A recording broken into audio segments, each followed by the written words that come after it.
আমি পিছিয়ে থাকা ছেলে নয়, আমি মার খেতে রাজি আছি। আমি মার খেতেও পারি, আমি মারতেও পারি। এটাও সবাইকে জেনে রাখতে হবে যে আরাবুল মার খেতে পারে কিন্তু মারতেও পারে। আমি কাউকে রেহাত করি না, কাউকে আমি কোনোভাবে আমি কাউকে জোর করে আমার দলের কর্মীদের উপরে আক্রমণ করবে 1 ইঞ্চি মাটি আরাবুল ইসলাম ছাড়বে না, আমাদের কর্মীরা ছাড়বে না। লড়াই হবে, লড়াই জারি থাকবে, এটা মাথায় রাখতে হবে। আমরা শুধু চুরি হাতে আমরা বসে নেই। আমি ওসিকে বলছিলাম যে বিজেপি এখানে মিছিল করবে, তাদের পারমিশন লাগবে না, আর আরাবুল মিছিল করলে পারমিশন দেওয়া হবে না। আজকে আমরা পারমিশন ছাড়াই মিটিং করছি। প্রশাসন যদি মনে করে আইএসএফ এর নেতৃত্বকে দবিয়ে রাখবে, আগামী দিনে বৃহত্তম আন্দোলন হবে প্রশাসনের বিরুদ্ধে, এটা জেনে রাখতে হবে। কিছু করলাম না, 14 খানা কেস। কোথায় দেখুন তৃণমূলের নেতাদের মারা হয়েছে, কোথায় হারমাদদের মারা হয়েছে, কোথায় কি করা হয়েছে, পুলিশ জানলো না, শুনলো না। নেতৃত্বদের নামে একটার পর একটা কেস।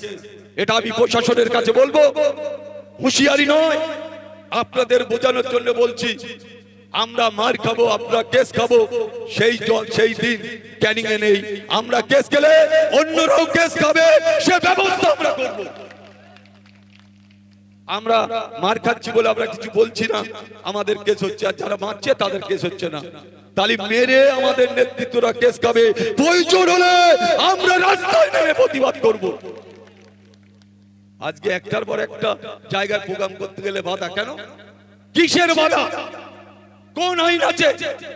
একটা দল প্রোগ্রাম করবে আর একটা দল প্রোগ্রাম করবে না? প্রতিদিন কন্টিনিউ আমাদের প্রোগ্রাম থাকবে। দেখি আমাদের সাথে কারা লড়াই করে।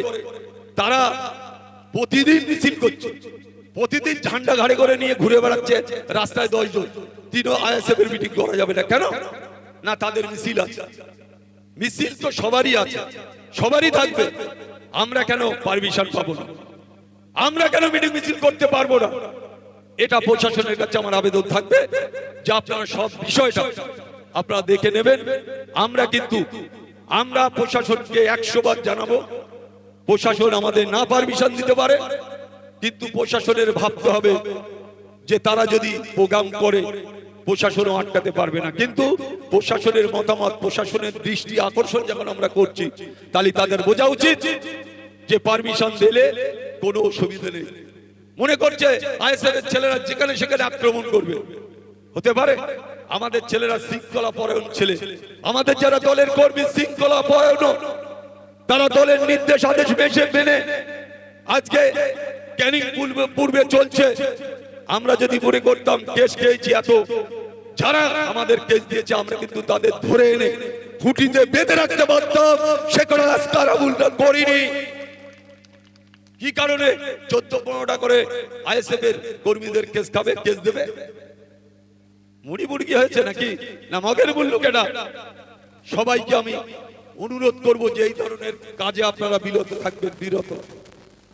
শুধু আপনাদের কাছে করজোড়ে আবেদন রাখবো যে আজকে নিদ্রার বাজারে আমরা এই জনসভার মধ্যে দিয়ে আমরা ক্যানিং পূর্বের একটা বার্তা আপনাদের কাছে পৌঁছে দিতে চাই। আগামী দিন প্রতিদিন ধরে আমাদের কর্মসূচি থাকবে, আমরা রাস্তায় থাকবো।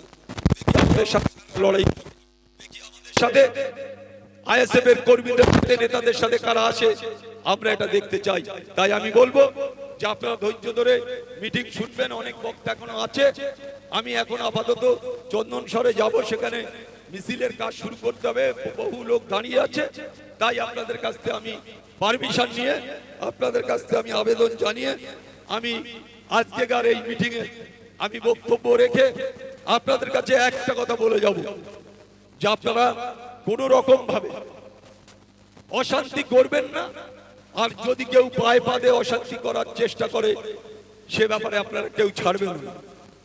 তারা যদি আমাদের উপরে আক্রমণ করে, আমরা পাল্টা আক্রমণ করতে বাধ্য থাকবো। এটা সবার জেনে রাখতে হবে। আমরা এখানে ভেসে আসিনি, ক্যানিং পূর্বের মানুষ ভেসে আসেনি। ক্যানিং পূর্ব একটা সেকশন যা করবে তাই। এতদিন তো দালালি করেছো বাবা, এতদিন তো তৃণমূলের দালালি করেছো, হারমাদদের দালালি করেছো। হারমাদ নেতাদের থানায় বসে আইএসএফ এর কর্মীদের কেস দিয়েছো। আর হারমাদগিরি ক্যানিং এ চলবে না, এটা মাথায় রাখতে হবে। হারমাদগিরি আইএসএফের কর্মীরা মানবে না, এটা মাথায় রাখতে হবে। তাই আপনাদের কাছে বলবো যে আপনারা মাথা ঠান্ডা করে ধৈর্য ধরে আইএসএফের এই সংগঠনকে শক্তিশালী করার স্বার্থে আমি ন্যাপটার সমস্ত দলীয় কর্মী, দলীয় নেতৃত্ব, মা ভাই বোনদের কাছে আমার আবেদন থাকবে যে আগামী দিন আপনারা ঐক্যবদ্ধ ভাবে এই ন্যাপটার মাটিতে আপনারা সবাই একসাথে কাঁধে কাঁধ মিলিয়ে আপনারা লড়াই করুন। আইএসএফ এর নেতৃত্বরা আপনাদের সাথে আছে, থাকবে। কেসের ব্যাপারটা আমি দেখেছি, এখানে বহুত দিনও আইএসএফ এর কর্মীরা তাদের কেস দেওয়া হয়েছে। আমরা সেটা নিয়ে থানায় পরবর্তীতে বসে আমরা ঠিক করব যে কেন, কি কারণে আমাদের ছেলেদের কেস দেওয়া হচ্ছে। আমরা নিশ্চয়ই ওসির সাথে বসবো, আমরা উদ্বোধন কর্তৃপক্ষের সাথে বসবো। কাল সিআই সাহেব ছিল, কাল এসপি সাহেব এসেছিল। আমরা প্রয়োজন হলে আমরা এসপি বারুইপুরের সাথে কথা বলবো। আমাদের মিথ্যে ভাবে যদি আমাদের ছেলেদের কোনোভাবে কেসে জড়ানোর চেষ্টা হয়, আমি নিশ্চয়ই কথা দিচ্ছি আমরা দরকার হলে এসপি পর্যন্ত যাব। তারপরে না হলে থানা ঘেরাও করে থানার সামনে বসে থাকবো, দেখি আমাদের কত ছেলেরা অ্যারেস্ট করতে পারে, এটা আমরা দেখে নেব। তাই জানি এই ক্যানিং এ কারা কারা তৃণমূলের হয়ে সন্ত্রাস করেছে, কারা কারা ভেড়ি দখল করেছে, বাড়ি দখল করেছে, উচ্ছেদ করেছে, সেটা আমাদের নখো দর্পণে আছে, সেটা আমার নখো দর্পণে আছে। তাই আপনাদের কাছে বলবো যে এই নেত্রার মতন একটা জায়গা অত্যন্ত গুরুত্বপূর্ণ জায়গা বলে আমি মনে করি। তাই আপনাদের কাছে সবার কাছে আমার আবেদন থাকবে, আমাদের অল নেতৃত্বের কাছে আবেদন থাকবে, আগামী দিনে লড়াই করতে গেলে লড়াইয়ের মতো লড়াই করতে হবে, যে যাই বলে রাখতে হবে। অনেকেই অনেক ধরনের কথা, এবারে নির্বাচনে কি হয়েছে আর কি হয়নি সেটা নিয়ে সবার ভাবা উচিত আছে। আর একটা কথা আমি সবার কাছে অনুরোধ রাখবো, 2021 নিয়ে আমাদের বলার কিছু নেই। 2021-এর পাঠ শেষ হয়েছে, 2026 শেষ হয়েছে। তারপরে এখন এগিয়ে যাওয়ার চিন্তা ভাবনা সবার করতে হবে যে আমরা কিভাবে এগিয়ে আইএসএফ সিপিএম যৌথভাবে আমরা কিভাবে আগামী দিন এগিয়ে যাব, দলকে শক্তিশালী করব, দলের ঝান্ডা কাঁধে নিয়ে আমরা লড়াই করব, এই মানসিকতা তৈরি করতে হবে। কেউ যদি মনে করে যে আমি দলের সাথে থাকবো না, বাড়ি বসে আমি আইএসএফ এর পুরনো কর্মী, আমারে ডেকে আনতে হবে, ডেকে না আনলে আমি দলে থাকবো না, এই সব কথা বলে কেউ যদি বাজার গরম করে, এখন সেই দিন নেই যে কাউকে ডেকে এনে বাজারে মঞ্চে তুলে বক্তব্য রাখতে দিতে হবে, এরকম জায়গা এখন আইএসএফ এর নেই। এটা ভাবতে হবে যে ক্যানিং পূর্ব এখন একটা শক্তিশালী জায়গায় আছে। আমরা যদি মনে করি আমরা তো এখানে সব অঞ্চলে লোক ডাকিনি, ওই একজন ভদ্রলোক বলে গেল এই কটা লোক কেন, আমরা তো সব অঞ্চলের লোক ডাকিনি। তারপরে কিছু কিছু নেতৃত্বরা এসছে, অঞ্চল নেতৃত্বরা, তারা একা একা চলে এসছে, কোনো কর্মীদের সাথে করে নিয়ে আসেনি। একটা কথা মনে রাখতে হবে, দলকে শক্তিশালী করতে গেলে দলের ঝান্ডা হাতে নিয়ে, দলের ঝান্ডাকে ঘাড়ে নিয়ে আইএসএফ এর নেতৃত্বরা যখন রাস্তায় নামে, এখন হাজারে হাজারে মানুষ নেতৃত্বর পিছনে থাকে। কিন্তু একটা কথা মনে রাখতে হবে যে আমি নেতা, আমি নেতৃত্ব দেবো আর কাউকে বলবো না, এটা হতে পারে না। আজকে এখানে আরো বেশি লোক হবার কথা ছিল, কিন্তু সেইভাবে সঠিকভাবে মানুষের কাছে বার্তা পৌঁছুনি। তাই একটা কথা আপনাদের মনে রাখতে হবে যে আমাদের আইএসএফ সিপিএম যে সেকুলার ইন্ডিয়ান সেকুলার ফ্রন্ট, আমরা একসাথে বিধানসভায় লড়াই করেছি, কিন্তু এখন বিভিন্ন জায়গায় দেখছি যে সিপিএমরাও আলাদাভাবে তারা মিটিং মিছিল করছে, তাতে কোনো অসুবিধা নেই।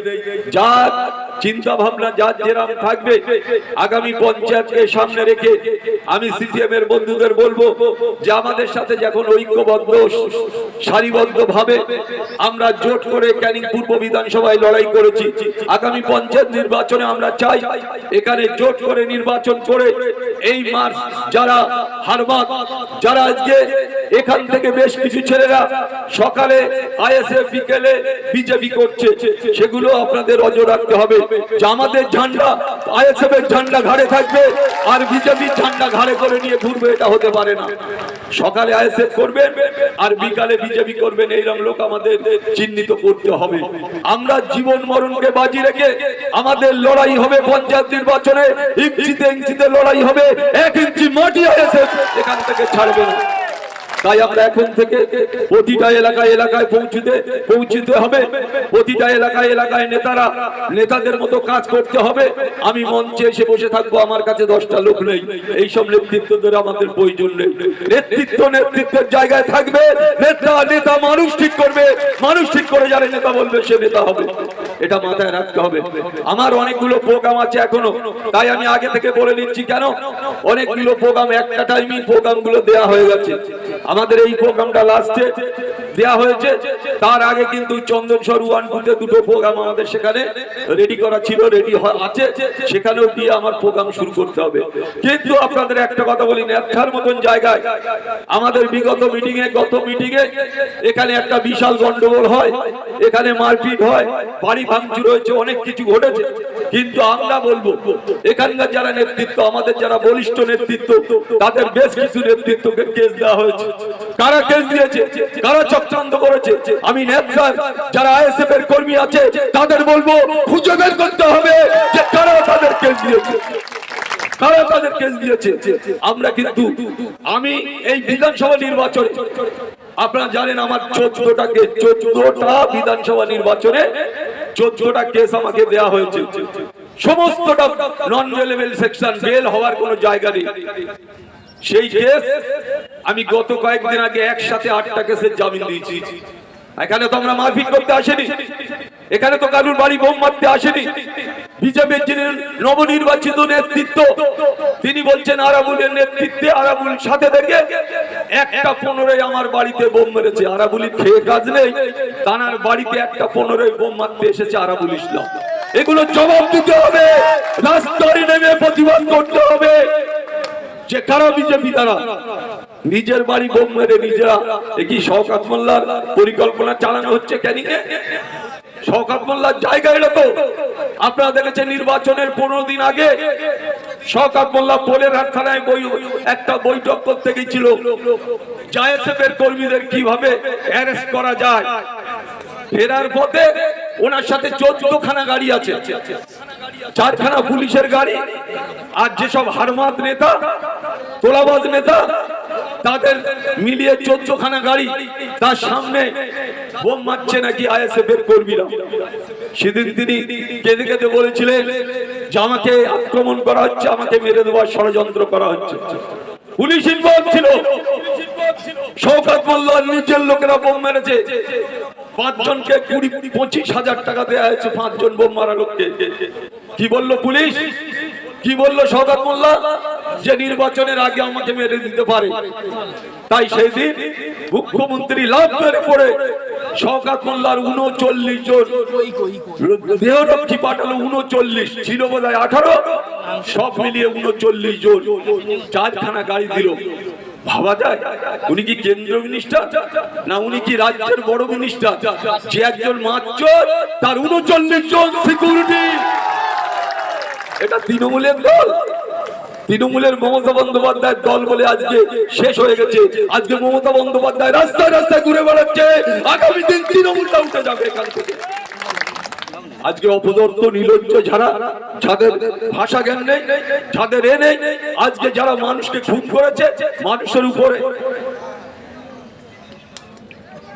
রোলার চালিয়েছে, আজকে সেই সব তৃণমূলের নেতারা কোথায়?